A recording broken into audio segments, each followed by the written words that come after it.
مولا علی فرماتے ہیں کہ میرا اور فاطمۃ الزہرا رضی اللہ تعالیٰ عنہا کا کسی بات پر رائے کا اختلاف ہو گیا، بحث ہونے لگی۔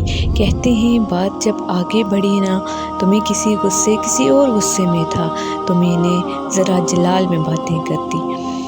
بات نبی پاک صلی اللہ علیہ وآلہ وسلم تک گئی۔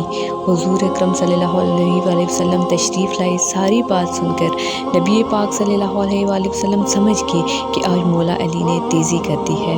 رسول سیدہ فاطمہ رضی اللہ تعالیٰ عنہ کا بازو پکڑ کر کونے میں لے گئے، لے جا کر فرمانے لگے، فاطمہ، علی تمہارا شوہر ہے، اگر کبھی کوئی بات کر دینا تو میرا بیٹا سن لیا کر۔ حضرت فاطمہ رضی اللہ تعالیٰ عنہ رو پڑی، کیا شانوں والی بیٹی ہے میرے نبی پاک صلی اللہ علیہ وسلم کی۔ رو پڑی، عرض کی، رسول اللہ صلی اللہ علیہ وسلم میں حکم کی تعمیل کروں گی۔